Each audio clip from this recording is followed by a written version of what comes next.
Don Bosco and his boys lived during the Napoleonic Wars. What did they do during the time of great tragedy? The Miracles and Prophecies of St. John Bosco, a project of American Eats Fatima. I'm your host, Adrian Fonseca. Subscribe for new episodes every Monday, Wednesday, and Friday. Today we'll witness the miraculous power of Don Bosco's prayers during tumultuous times.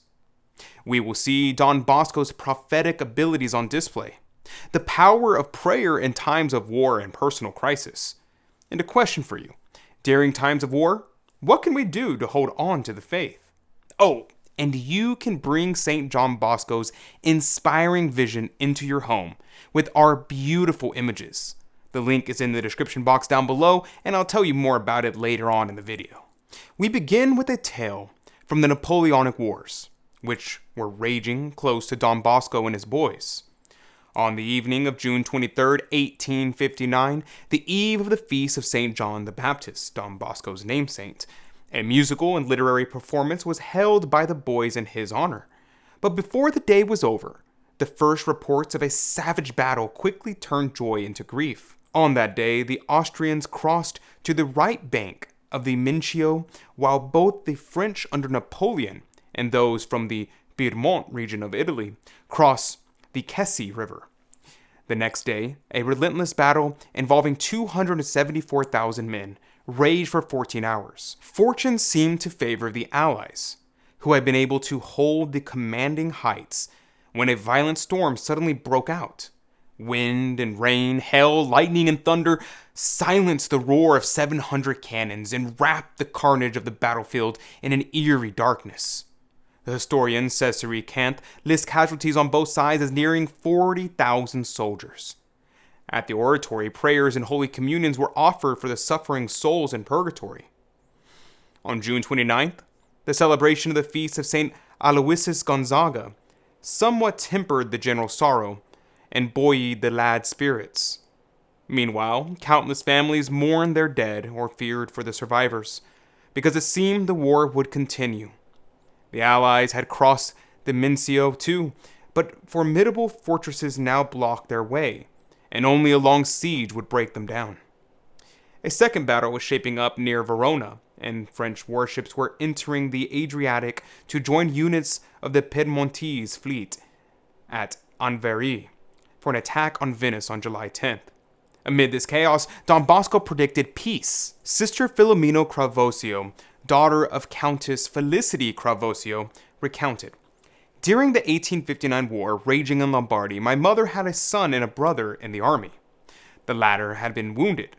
Heartbroken and fearful of their fate, she asked me to go to Don Bosco with her. To our surprise, Don Bosco received us in the dining room. Supper had just ended, and priests and clerics were still around him. While at the rear of the room, a few boys, some seated on a table, others on a rough bench, rehearsed a song, scores in hand. Now and then, some little fellow would go up to Don Bosco and whisper something into his ear, and in the same fashion get the good father's reply. After greeting us, Don Bosco made us sit by him and made small talk, now and then glancing knowingly at my mother. After all, the priests had excused themselves. Don Bosco said to her, 'Countess, I know what you want to tell me. Cheer up.' Then lowering his voice, he added, 'This very night, peace will be made.' 'Impossible,' my mother replied. 'You are only saying this to console me. There is nothing to support your statement.' The next morning, however, at about 7, as my mother and I were crossing Via Garibaldini, then Via Doraglosa, on our way to Mass, we heard the news vendors shouting, 'Peace at Villafranca! Napoleon, Victor Emmanuel, and Francis II meet in the night session.' After Mass, we hastened to the oratory and found Don Bosco in the playground.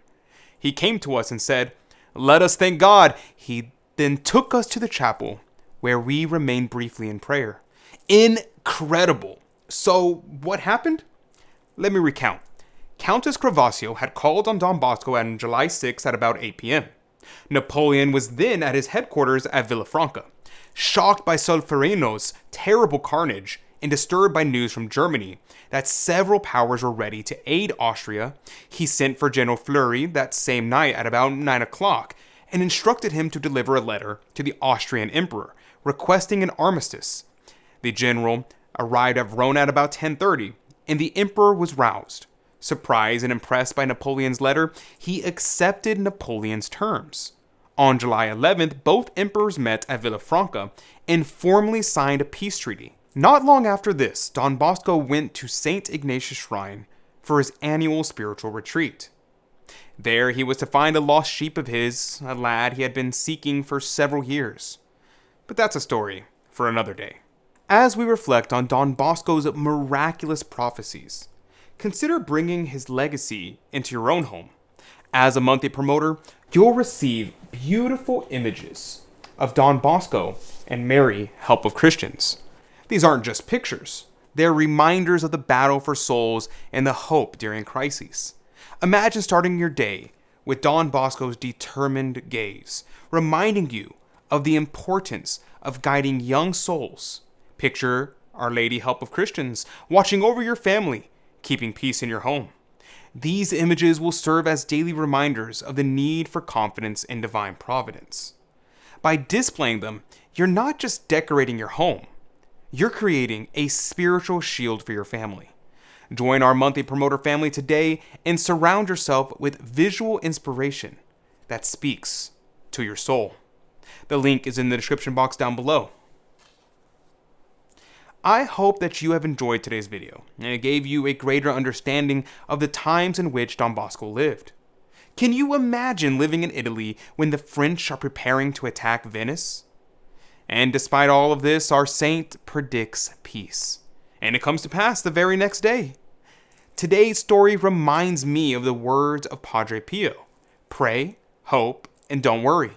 Even amidst war, in the end, the Immaculate Heart of Mary will triumph.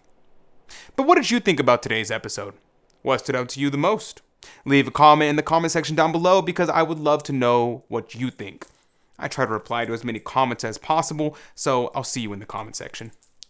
Thank you for joining me today. St. John Bosco, pray for us. Mary, Help of Christians, pray for us. God bless you, and Mary Immaculate keep you under her mantle. God love you.